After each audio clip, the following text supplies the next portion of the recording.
Hoy vamos a continuar con lo que dejamos pendiente la semana pasada. La semana anterior, el domingo pasado, estuvimos abordando un estudio que lo comenzamos a examinar mediante una pregunta: ¿qué debemos hacer con la tentación y qué debemos hacer con el pecado? Y quisiera nada más tomar unos minutos antes de retomar donde lo dejamos el estudio, pero tomarme unos minutos para repasar todo lo que estuvimos, o parte de lo que estuvimos estudiando la semana anterior. Y recordábamos que la necesidad de poder nosotros determinar si realmente nosotros debemos de ser personas que debemos de actuar o debemos de estar pasivos. ¿Qué decisiones debemos de tomar frente a estas dos grandes realidades, verdad? La tentación y el pecado. Y en función a esto, a estas preguntas, es que les ofrecí 5 pasos que podemos considerar para pensar bíblicamente y responder a estas dos preguntas: ¿qué debo de hacer ante la tentación y el pecado? Y la primera cosa que les animé a pensar un poco fue a recordar nuestra naturaleza humana. No sé si lo recuerden, pero estuvimos abordando el Salmo 51:3, donde ahí el salmista nos dice que estamos, digámoslo así, depravados desde nuestra concepción. Desde que somos concebidos en el vientre materno, desde ahí ya estamos totalmente depravados. El Salmo 58:3 nos dice que estamos desde la matriz separados, apartados de Dios. Esa es una realidad en todo ser humano, sin excepción, sin excepción. Y Efesios 2, del 1 al 4, el apóstol Pablo nos deja ver de manera muy gráfica cuál es la condición espiritual. Digamos que de manera un poco más detallada. Ahí veíamos que estamos muertos espiritualmente en delitos y pecados. También observamos que antes éramos arrastrados por Satanás, por las filosofías de este mundo, dominadas por Satanás, obviamente, quien es el príncipe de este mundo. También nuestra antigua naturaleza éramos hijos de ira, hijos de desobediencia. Y lo dijimos así, vendidos al pecado. Esa era nuestra condición. Pecábamos y no nos importaba si ofendíamos a Dios o no. Esa era nuestra antigua naturaleza. Y todo esto lo vimos en el primer punto, para recordar, traer nuestra memoria cuál era nuestra naturaleza humana antes de venir al Señor. Pero una vez que venimos al Señor, también recordábamos que somos salvados por gracia, no por obras, para que nadie se gloríe, ¿verdad? Efesios 2 del 8 al 9. Dios nos amó en una condición inhumanamente que nadie podía amarnos, y Él nos amó en esa condición. Cuando le ofendimos, le rechazamos, Él nos amó, y por pura gracia, por amor y elección soberana de Dios, Él nos salva, extiende su gracia sobre nosotros. Y fuimos a 2 Corintios 5, 17, porque ahí vimos que Pablo nos dice que somos nuevas criaturas. Y lo dijimos así también, es como si Dios nos rehiciera, ¿verdad? Nos rehizo de una manera muy especial. Primera de Juan 3:1, también fuimos ahí. Ahora somos nuevas criaturas, somos hijos de Dios. Somos hijos de Dios. Y Efesios 2:10, Pablo nos dijo que somos hechura de Dios para buenas obras, ¿verdad? Es decir, no somos salvos por obras, por ninguna obra, ningún mérito humano, pero somos hechura de Dios, salvos por Dios, recreados por Dios para practicar ahora buenas obras, ¿verdad? Esa es la nueva naturaleza de nosotros. Pablo nos dijo también en Romanos 6 que antes éramos esclavos del pecado, y Él nos liberó, nuestro Señor, nos liberó de la esclavitud del pecado para ahora ser esclavos de la justicia. Y ahí mismo se nos dice que somos esclavos de Dios. Entonces, eso es nuestra nueva naturaleza. Pero también hay otra cosa que debemos de observar, y lo estuvimos estudiando. No solamente cuál era nuestra naturaleza anterior, qué somos ahora, anterior de Cristo, qué estamos ahora en Cristo, sino también, lo vimos ahí en Romanos 7, que la presencia del pecado todavía mora en nosotros. Y estuvimos viendo ahí en el capítulo 7, versos 17, 20 y 21, que Pablo repite: el pecado mora en mí, el pecado mora en mí, el pecado mora en mí. Aún y cuando es nueva criatura, es el apóstol Pablo, ¿verdad? El escritor de tantas epístolas, un hombre usado por Dios de muchas maneras, pero dice Pablo: el pecado mora en mí. Y esto lo estuvimos recordando como algo base o fundacional para responder a estas preguntas. ¿Qué debo hacer en la tentación y qué debo hacer con el pecado? Esa fue la primera cosa que estuvimos viendo, recordar nuestra naturaleza humana. Pero también en función a esto, la segunda cosa que les animé también a considerar es que debemos de ser muy activos, no pasivos. Debemos de ser muy activos ante la tentación y el pecado. Y esto fuimos a dos pasajes en 1 de Pedro 1, del 13 al 16, y 2 de Timoteo 4, 7. Ahí observamos que Pedro nos dice que ciñamos los lomos de nuestro entendimiento, que tengamos bien lista nuestra mente, ¿verdad? Para procurar la santidad, porque ahí mismo Pedro nos dice, citando un pasaje del Antiguo Testamento, que Jehová es santo y nosotros somos llamados a ser santos, ¿verdad? Y en función a eso, a que nosotros también debemos de estar considerando nuestras vidas en una actuación sabia, prudente, santa, es que debemos de estar bien preparados en nuestra mente, obvio, con la palabra de Dios. Y Pablo nos dijo ahí, al final de sus días, que él había peleado la buena batalla, una batalla que les dije, ese vocablo apunta a algo agonizante, una batalla extenuante, ¿verdad? Y así estamos, ahí estamos, todos los cristianos, en una lucha, en una guerra constante dentro de nuestro interior. Y esa fue la segunda cosa que estuvimos viendo. La tercera fue, ya entrando en el tema, fue ¿qué debemos de hacer ante la tentación? Y ahí observamos que lo que muchas veces se nos llama a hacer ante la tentación es ¿a qué cosa? A huir de la tentación. De hecho, fuimos ahí a Mateo 6:13 para recordar que Jesús le dice al Padre que nos libre de la tentación. Es decir, que nos ayude a escapar, a huir de esos momentos. Y fuimos a muchos pasajes, ¿verdad? 1 Corintios 6:18, 1 Corintios 10:14, 1 Timoteo 6:9, 2 Timoteo 2:22, donde muchas veces nuestro Dios Espíritu Santo, a través de distintos autores, realmente Pablo nos dice, huye de la fornicación, huye de la idolatría, huye de codicias necias, huye del amor al dinero, huye de pasiones juveniles. Es muy claro. También Pablo nos dice ahí en 1 Corintios 10:13, que el Señor nos dará la salida para poder, digamos que escapar de la tentación. No nos ha sobrevenido ninguna tentación que no sea humana, sino que fiel es Dios, que juntamente con la tentación nos dará la salida para huir, ¿verdad?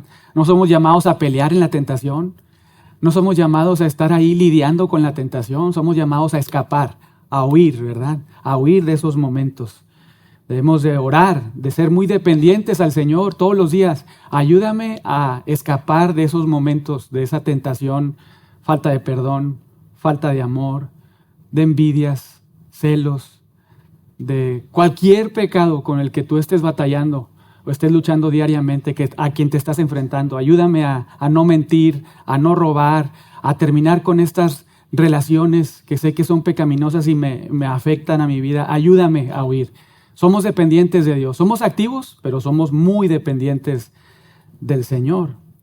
Y eso fue la tercera cosa que vimos. La cuarta fue qué es lo que debemos de hacer con el pecado, y lo vimos ahí con Pablo también, es que debemos matar el pecado.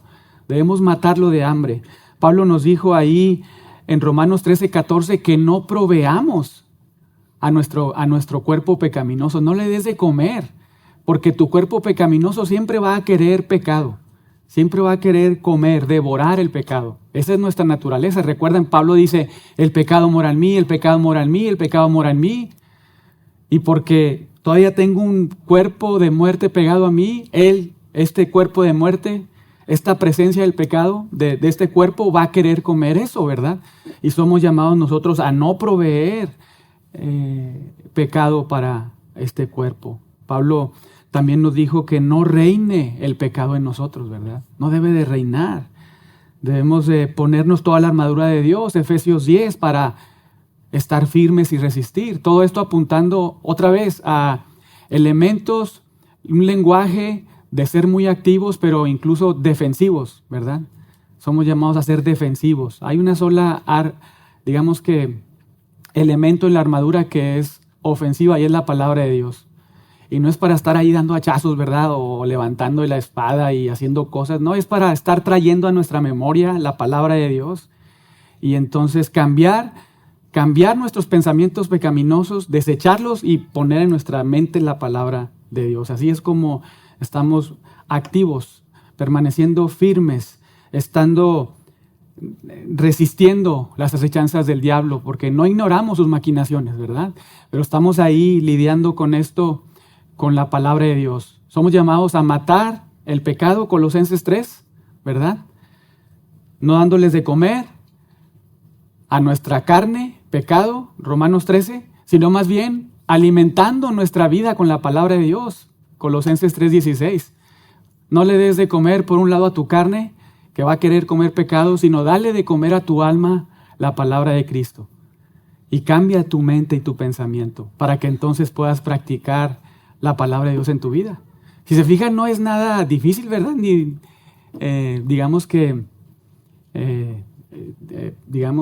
dificultoso de entender. Es muy sencillo. Dios es un Dios que comunica su verdad, su palabra con palabras tan claras, tan gráficas, tan ilustrativas. Pero otra vez estamos en una lucha, estamos en una guerra y nuestra carne nunca va a querer esto.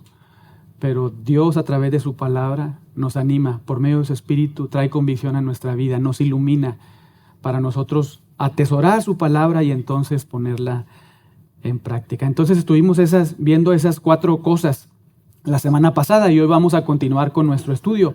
Una quinta y última cosa que les mencioné que íbamos a ver es que necesitamos dar cuentas. Nos necesitamos dar cuentas entre nosotros. Esa es la dinámica de la vida de la iglesia. La vida de la iglesia no la vive un cristiano solo, aislado en su casa, que nunca se relaciona con nadie, que nadie lo conoce. No, la vida de la iglesia es como Dios la ha diseñado y lo podemos ver en muchos pasajes, ¿verdad? Dios, a través de su Espíritu, utiliza muchas metáforas para dar a conocer cómo es su iglesia, cómo se ve. Y la más común es que somos un cuerpo. Un cuerpo. Y ustedes saben, un cuerpo, pues la mano está en su lugar, ¿verdad? En el cuerpo. Yo no tengo mi pie allá lejos, ¿verdad? Mis ojos por otro lado, mis pies. No, el cuerpo está todo junto.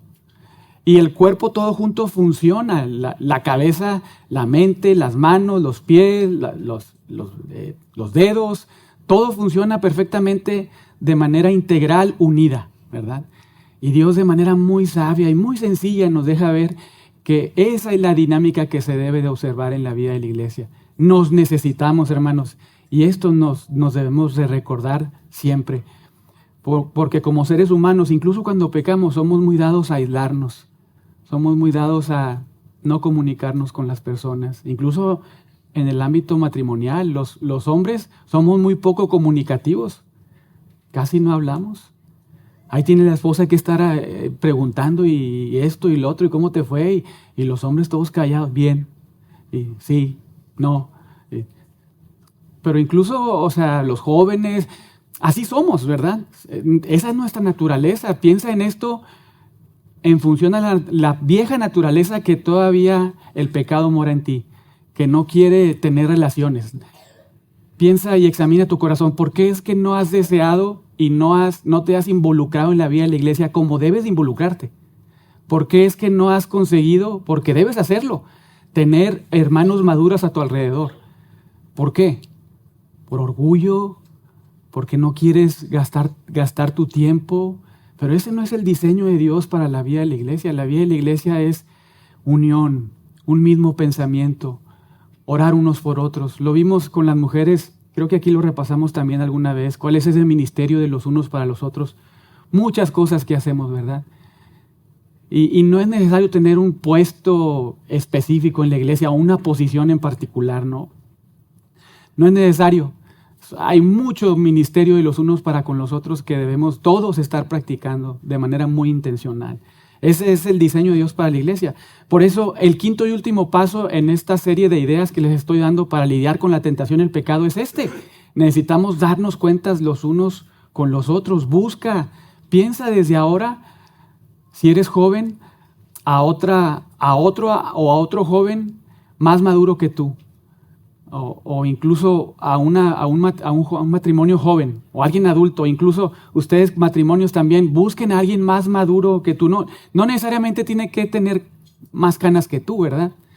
Muchas veces realmente una persona es más madura que otra, no en función a los años que tiene de vida o incluso de conocer al Señor, porque puedes tener mucho tiempo de conocer al Señor y pues la madurez no se ve tan grande, ¿verdad? Y debes de ser honesto y examinar tu corazón y buscar a alguien a quien darle cuentas, con quién orar, a quién pedirle que ore por ti, a quién pedirle que te aconseje. Ustedes saben, nosotros como pastores estamos para servirles, pero nos necesitamos, ¿verdad? Nos necesitamos y Dios está esperando esto de nosotros. Y lo hemos estado viendo en Hebreos, no sé si recuerden, ¿verdad? Pero ahí en casi todos los mensajes de advertencia, el autor de Hebreos se dirige a la iglesia en general para que todos nos estemos vigilando, nos estemos supervisando. Hebreos 3:12, que no haya incredulidad en nadie, que nadie abandone. Hebreos 10:24, que nadie pisotee a Jesús, que nadie lo rechace. Hebreos 12:15, que todos estén procurando la santidad, que no haya raíces de amargura. Hebreos 12:25, bueno, también ahí que nos estemos vigilando y supervisando para que todos lleguemos hasta ese momento de atesorar en nuestro corazón y recibir realmente la ciudadanía, ¿verdad?, que está en los cielos. Estos son llamados a que en la vida de la iglesia estemos muy activos todos y entre todos, ¿verdad?, cuidando nuestras vidas. Hay un pasaje muy especial que nos dice que es mejor dos que uno. Vamos ahí a Eclesiastés. Eclesiastés 4.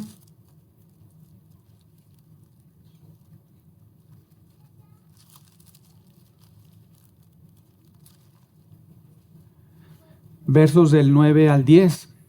Es un pasaje que se usa mucho en las bodas, pero no aplica nada más para las bodas, ¿verdad?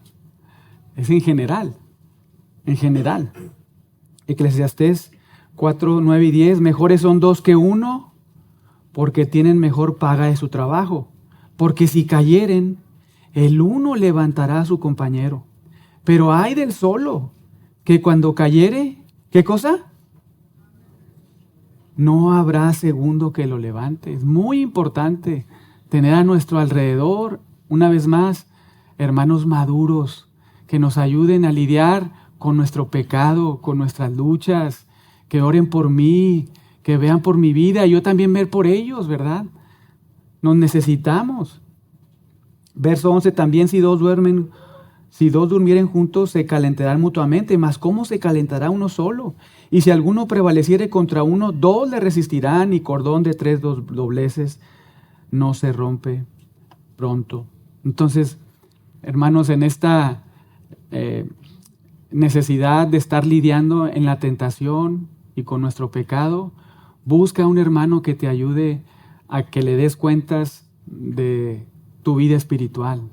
Busca de manera intencional, no importa la edad que tengas, bueno, aquí no hay adolescentes ahorita, pero si eres joven, soltero, casado, si estás grande, ya eres abuelito, lo que sea, necesitas a alguien a tu lado. Diferente de tu esposo y tu esposa, si estás casado, ahí está tu primera ayuda. Pero también busca a alguien más, a otra mujer más madura que tú espiritualmente, a otro hombre más maduro que tú espiritualmente, con quien te puedas apoyar y pueda orar por ti. Hay otro pasaje ahí en Proverbios 27, 17.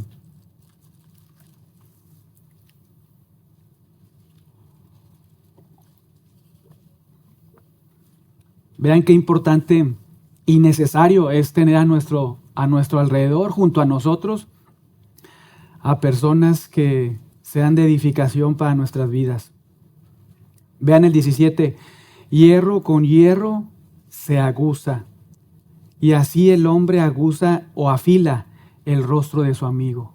Necesitas alguien ahí cercano a ti que afile tu rostro. No te busques una tijera sin filo, ¿verdad? Busca a alguien maduro, alguien que afile tu rostro en la fe, afile tu pensamiento en la palabra de Dios.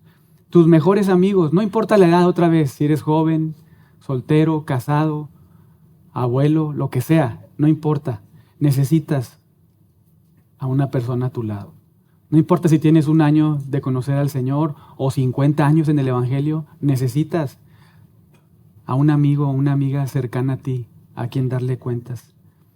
Aquí esto no está implicado únicamente para los que tienen cierta edad, cierto tiempo en el Evangelio.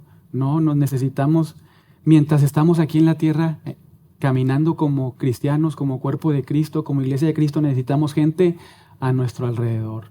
Esa es la dinámica de la iglesia, tener gente a nuestro alrededor a quien darle cuentas. Y una vez más, no busques a gente menos madura que tú. Más bien tú sé el maduro para ellos, ¿verdad? Tú sé esa persona que los motive a orar, a ver por su vida espiritual. Busca a alguien que, más maduro que tú espiritualmente, que te ayude a crecer en santidad, en conocimiento de la palabra de Dios, en cómo lidiar con el pecado, en diferentes aspectos espirituales. Y vamos a pasar el resto del tiempo. Ya les di esas 5 ideas para pensar un poco en cómo es que debemos de lidiar con la tentación y con el pecado. Y hoy vamos a situarnos en un pasaje en particular que se encuentra en Josué. Espero hayan hecho la tarea porque les dije que íbamos a estar ahí. Josué capítulo 7. Vamos a estar estudiando un poco este pasaje porque ahí vemos, aunque es una persona que vivió en otra época de la historia de la redención, aquí vemos ilustrada la tentación y cómo una persona cedió a la tentación y el pecado lo devoró. Y hubo consecuencias muy trágicas, ¿verdad? ¿Alguien se acuerda, si leyeron el pasaje, quién fue esa persona? ¿Quién? Acán, un hombre que no huyó de la tentación. No huyó de la tentación, sino que codició el pecado. Lo vio y lo codició. Y el pecado lo devoró, debiendo haber huido. Recordando un poco el contexto ahí de Josué capítulo 7, pues Moisés ha muerto, ¿verdad? Esto lo vimos ahí al final de Deuteronomio. Y entonces lo que hace Dios es levantar a Josué para dirigir a la segunda generación de Israel, para entrar a la tierra prometida.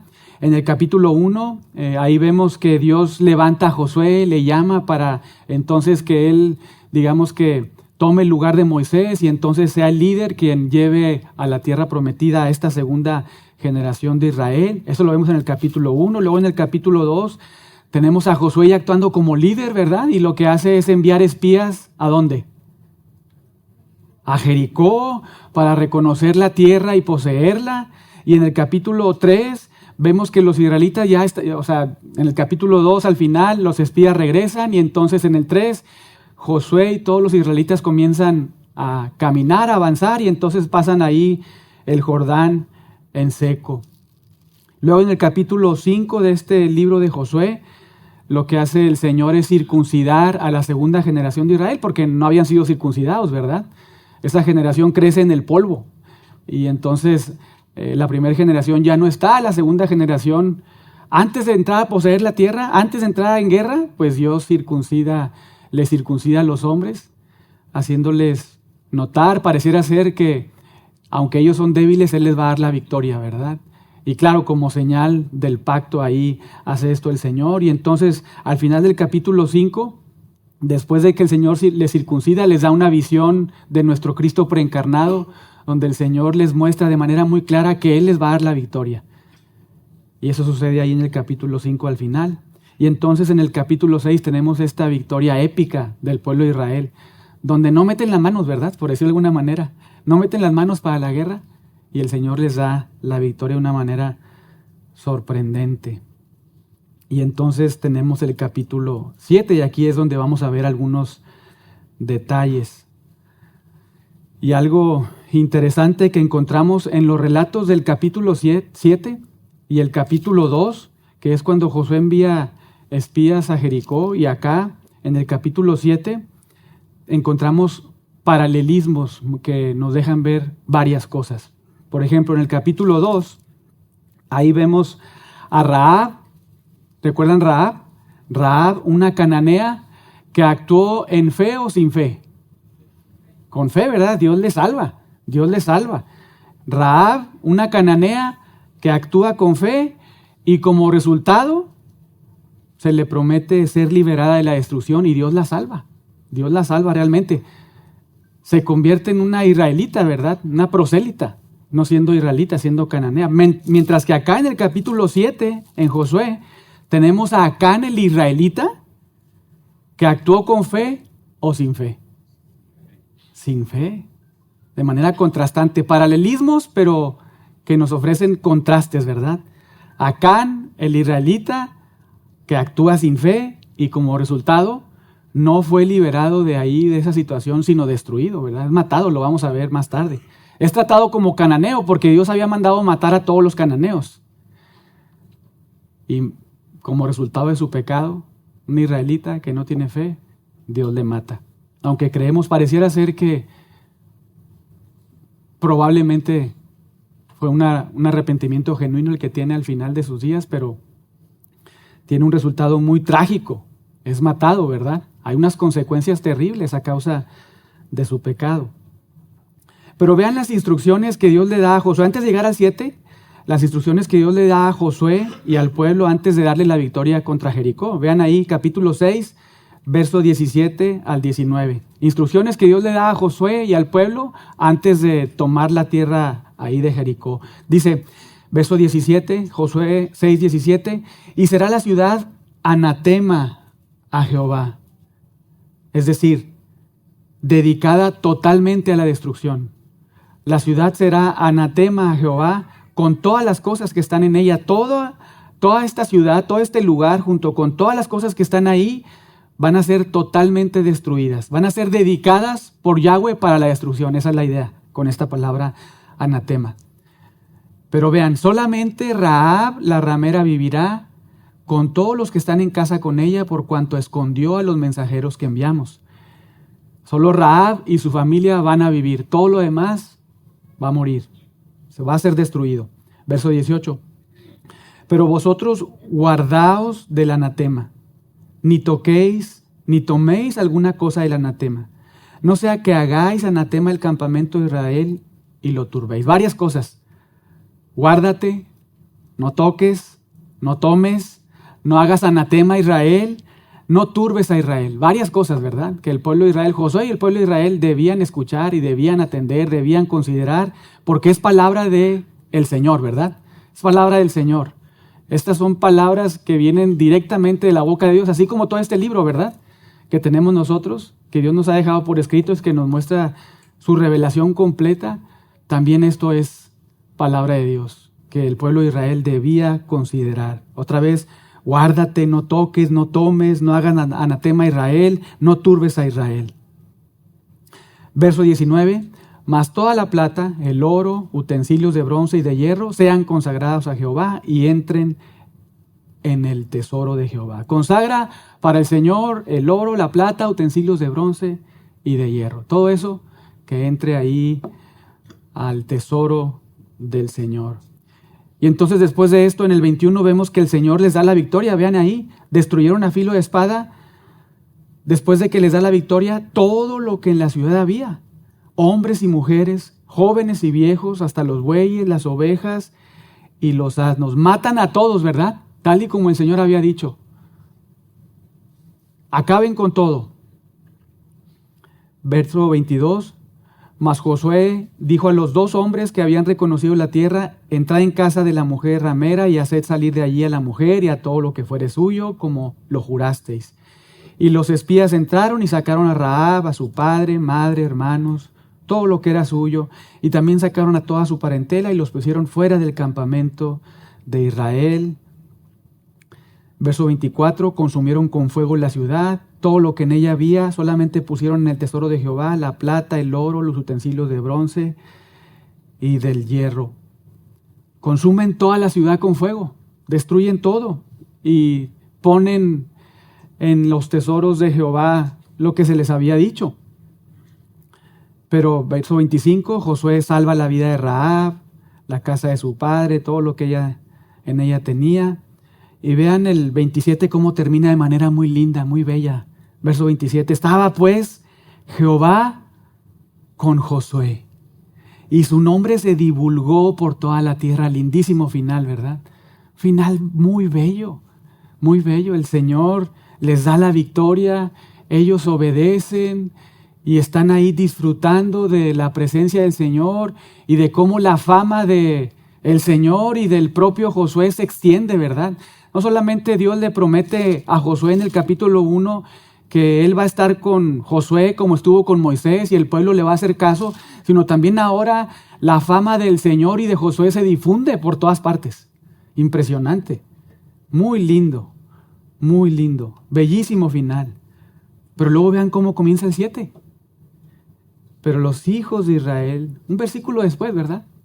Los hijos de Israel cometieron una prevaricación en cuanto al anatema. Porque Acán, hijo de Carmi, hijo de Sabdi, hijo de Sara, de la tribu de Judá, ¿qué cosa? Tomó del anatema. Y la ira de Yahweh se encendió contra los hijos de Israel. Provocaron a ira al Señor, ¿verdad? Provocaron a ira al Señor y la ira del Señor se encendió. Este lindísimo final que observamos en el 27, 6-27, es derrumbado rápidamente por el pecado de un hombre, de Acán. Tal y como, pensando un poco, de acuerdo al contexto, tal y como fueron derrumbados en un instante, ¿verdad?, los muros de Jericó, también en un instante el pecado de Acán derrumbó a Israel, derrumbó a Acán, derrumbó la familia de Acán. Y esta palabra ahí en el 7.1, cuando dice prevaricación, una palabra medio rara para nosotros, ¿verdad? ¿Qué es eso? Prevaricación. Denota la idea, escuchen esto, de infidelidad o deslealtad. Ese es el significado de esta palabra, infidelidad o deslealtad contra Yahweh. Ese es el pecado. Un pecado no solamente y simplemente de desobediencia, sino de infidelidad contra Dios. Porque Dios les había dicho, capítulo 6, versos del 17 al 19, que todo debía ser destruido, ¿verdad? Lo leíamos hace unos momentos. Esta palabra prevaricación es usada en Números 5, versos 12 y 13, para describir, escuchen esto, el adulterio de una esposa contra el esposo en el matrimonio. Y Dios, el Espíritu Santo, utiliza esta misma palabra de allá, de Números 5, versos 12 y 13, que la utiliza para apuntar a una consecuencia cuando una esposa es infiel a su esposo, para decirnos aquí, mira, este pecado que cometió el pueblo de Israel, este pecado que cometió acá, no es simplemente una desobediencia, es una infidelidad contra el Señor. Porque recuerden, el pueblo de Israel estaba en una relación de pacto con Jehová, ¿verdad? Donde, digámoslo así, Jehová era el esposo y el pueblo de Israel era la esposa. Y Israel, Acán, fue muy infiel. Este pecado de infidelidad a Dios, por no obedecer la palabra de Dios, es reconocido por la Biblia como una traición a Dios. Piensa en eso.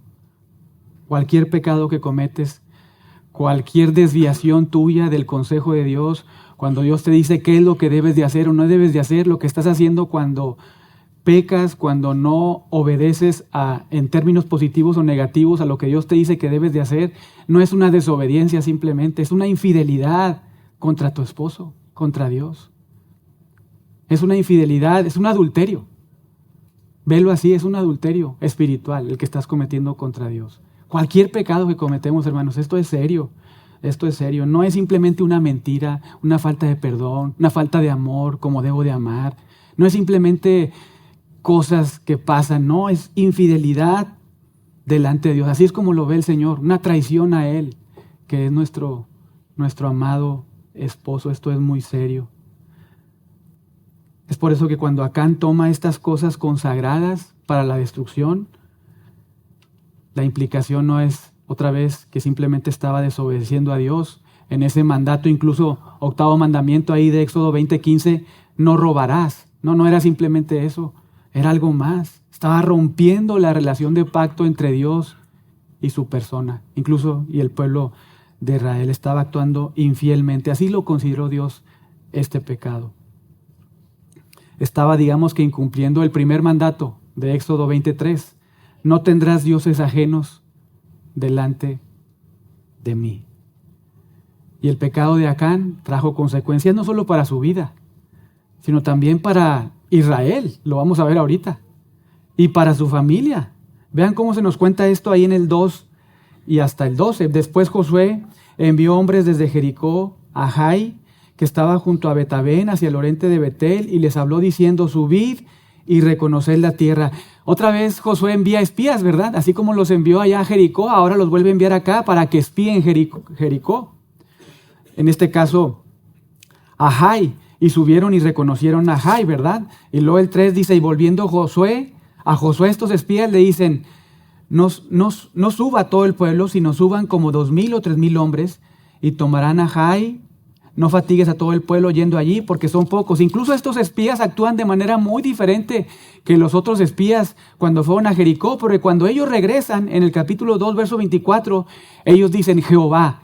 La primera cosa que dicen al momento de traer, digamos que las noticias de lo que habían espiado ellos allá, la primera palabra que sale de su boca es: Jehová ha entregado toda la tierra en nuestras manos.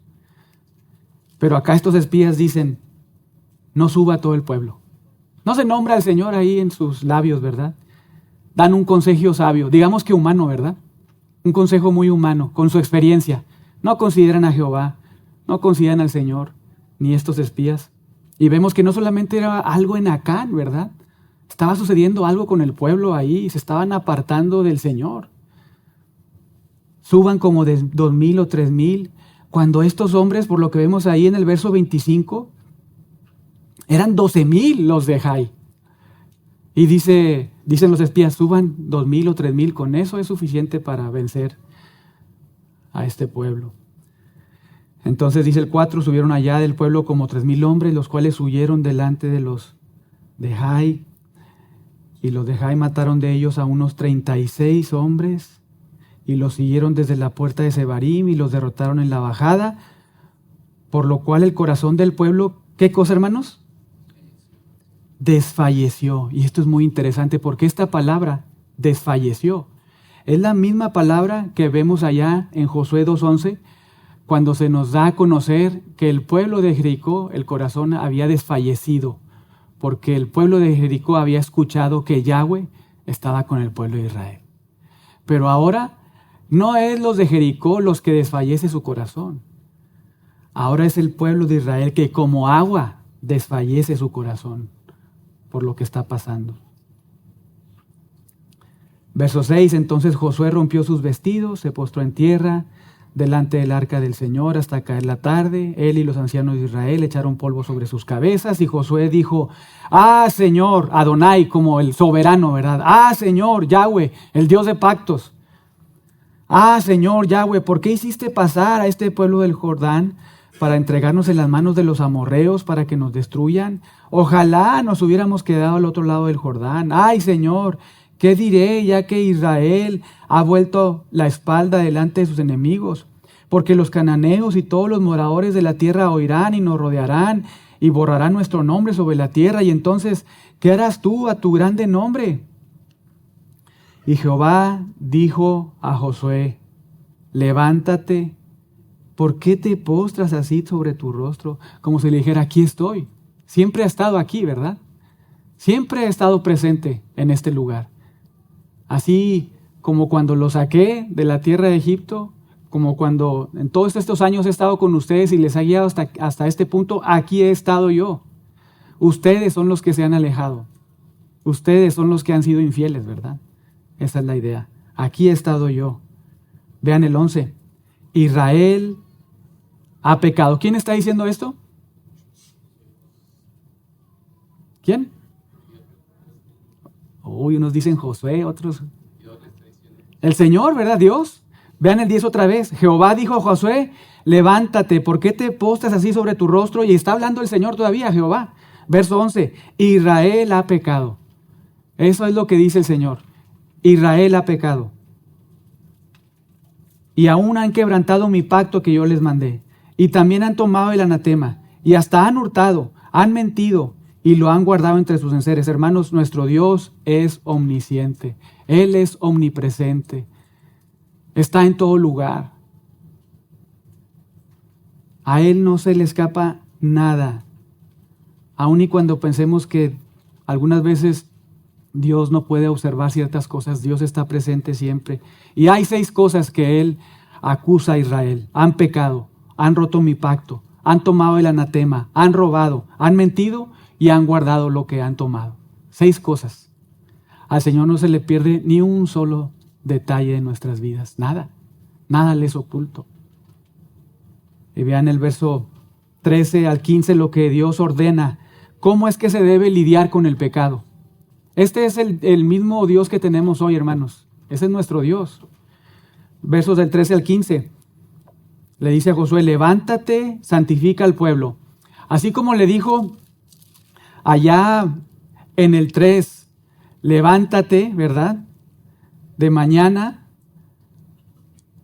Acá le dice, levántate también de mañana y haz esto, prepara al pueblo, santifícalo. Verso 13, levántate y santifica al pueblo y di, santificaos para mañana porque Jehová, el Dios de Israel, dice así. Allá en el 3:5, Dios manda santificar al pueblo porque va a hacer maravillas entre ellos. Va a hacer grandes obras entre ellos. Pero acá les dice, santifíquense porque tienen que lidiar de una manera muy particular y muy especial con este pecado. Y vean ahí cómo continúa. Anatema hay en medio de ti, Israel. No podrás hacer frente a tus enemigos hasta que hayáis quitado el anatema en medio de vosotros. Así es como debes de lidiar con el pecado. 14. Os acercaréis pues mañana por vuestras tribus, y la tribu que Jehová tomare se acercará por sus familias, y la familia que Jehová tomare se acercará por sus casas, y la familia que Jehová tomare se acercará por los varones. Dios está en control, hermanos, de este proceso de purificación. Así como Mateo 18, ¿verdad? Porque el Señor dice, donde 2 o 3 estén reunidos en mi nombre, ahí voy a estar yo. Y no es este versículo que apunte a que ahí está el Señor cuando oramos, no es así. Cuando Jesús dice eso ahí en Mateo 18, es como si dijera, mira, en este proceso de disciplina yo estoy ahí en medio de ustedes. Yo estoy haciendo este proceso, incluso purificando a mi iglesia a través de este proceso, Mateo 18. Y acá, de manera muy clara, es como si le dijera a Josué, mira, tú vas a hacer esto, pero yo soy el que voy a determinar. Estas son las instrucciones y yo solo soy el que voy a identificar quién es el que ha pecado y voy a lidiar con él. ¿Cuál es la consecuencia? Verso 15. El que fuera sorprendido en el anatema será quemado él y todo lo que tiene, por cuanto ha quebrantado el pacto de Jehová y ha cometido maldad en Israel. ¿Cuál es la consecuencia de la infidelidad de Acán? Morir quemado con todo lo que tiene. Esa es la consecuencia. ¿Cuál es la razón? No es una simple desobediencia, es una infidelidad ante Dios.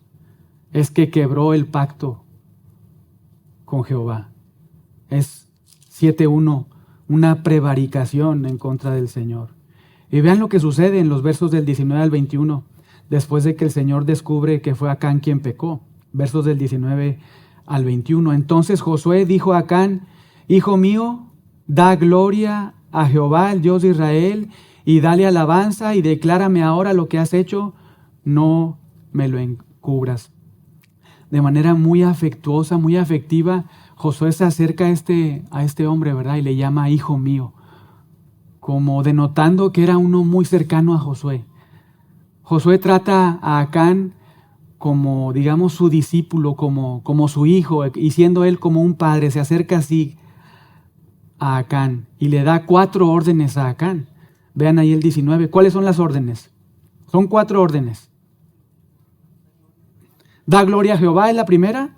La segunda, da alabanza a Jehová.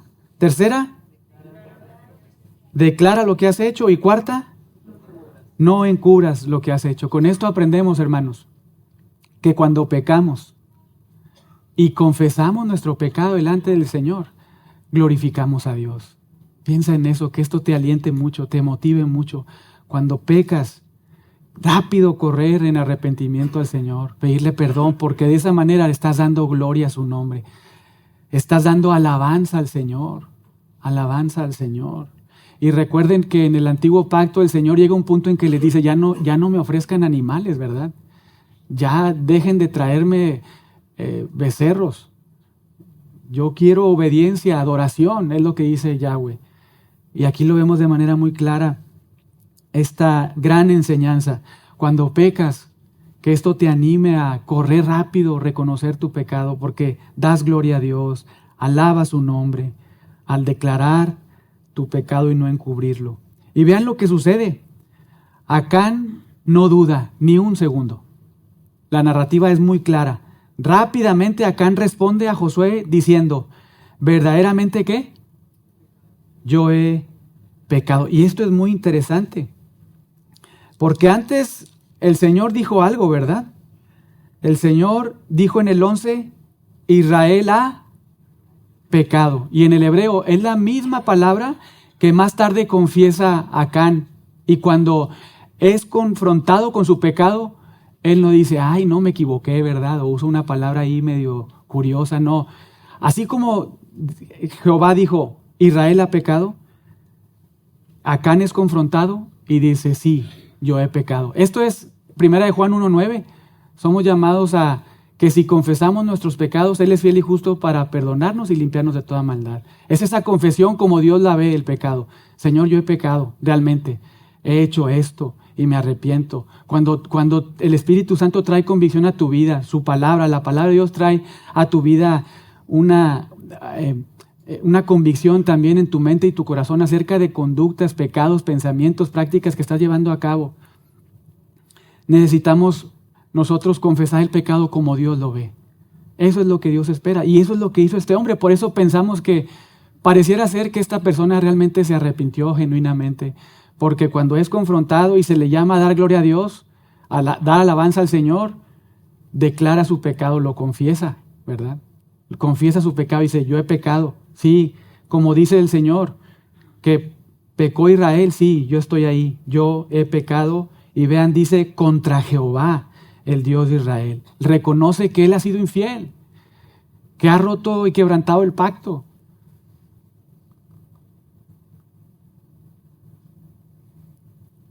Y vean qué es lo que sucedió en la furia de la tentación de este hombre.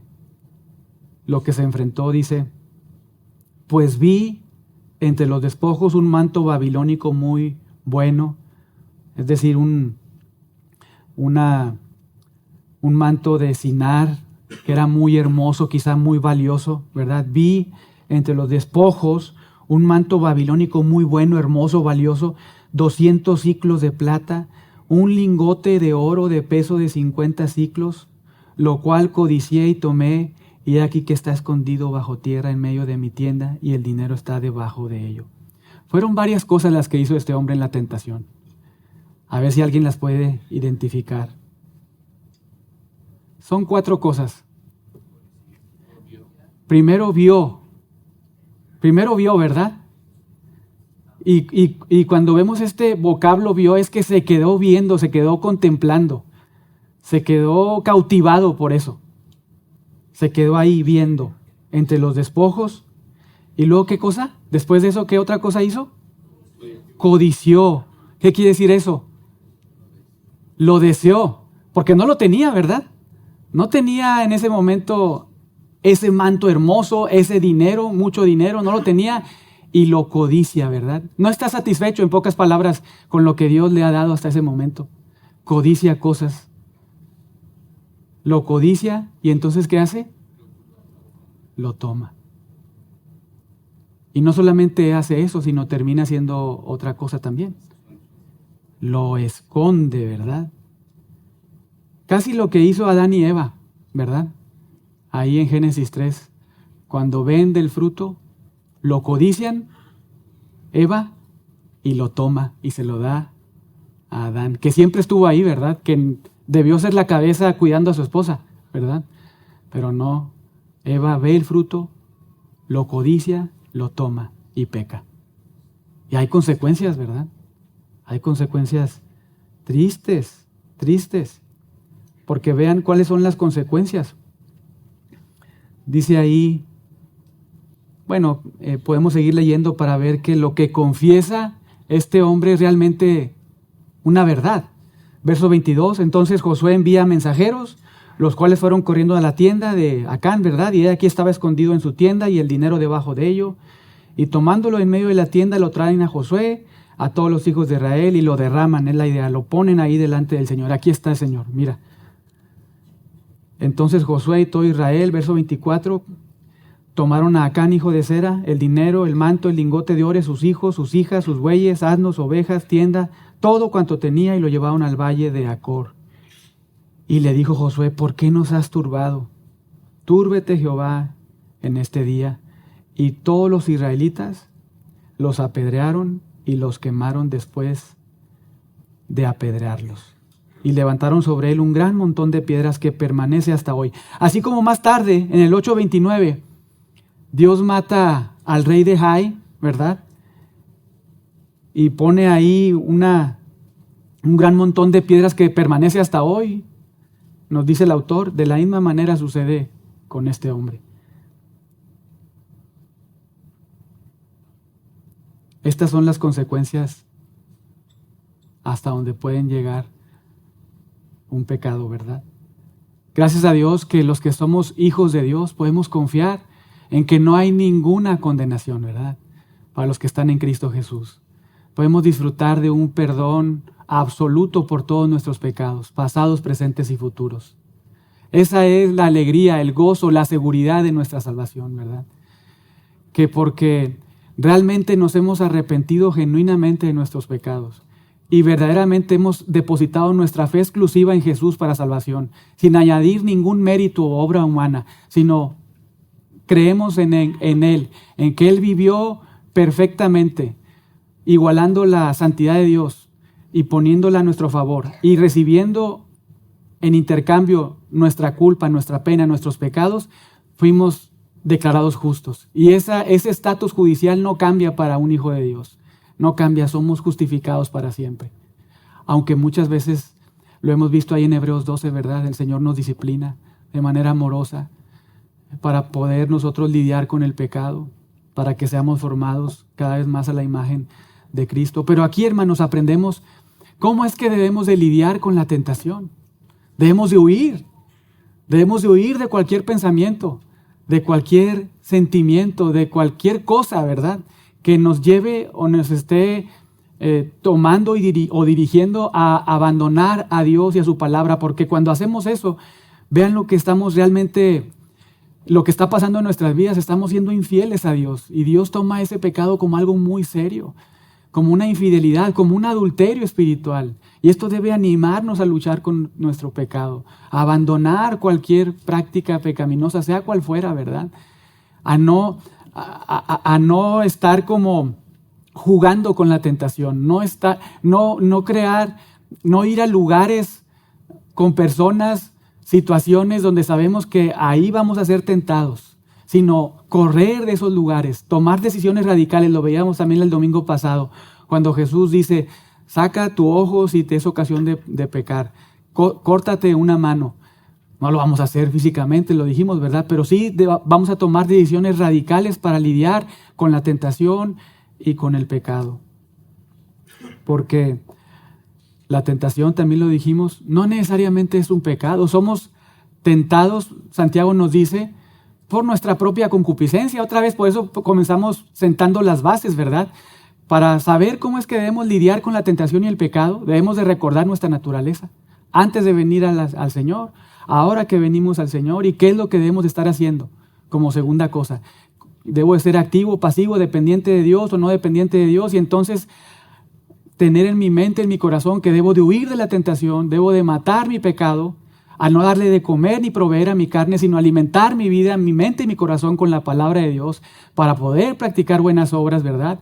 Y entonces ver este tipo de ilustraciones en la Biblia. Qué mejor ilustración, ¿verdad?, que encontrar esto aquí en la palabra de Dios. Gracias a Dios porque Dios sabe lo que necesitamos. Su palabra es suficiente para salvar y santificar. El Antiguo Testamento fue suficiente para los hermanos de la era patriarcal y en la era del Antiguo Pacto para que fueran salvos, ¿verdad?, por medio de la palabra de Dios, para que fueran santificados. Y esta sección de la palabra de Dios nos ayuda a crecer en nuestra santidad, a saber cómo es que debemos de lidiar con la tentación, qué debemos de hacer con el pecado, hasta dónde puede llegar un momento de tentación, cuáles son las consecuencias que pueden ocasionar a nuestras vidas.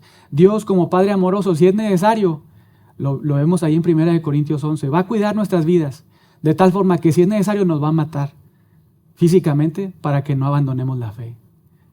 Ese es el cuidado de Dios y para nosotros es como muy fuerte, ¿verdad?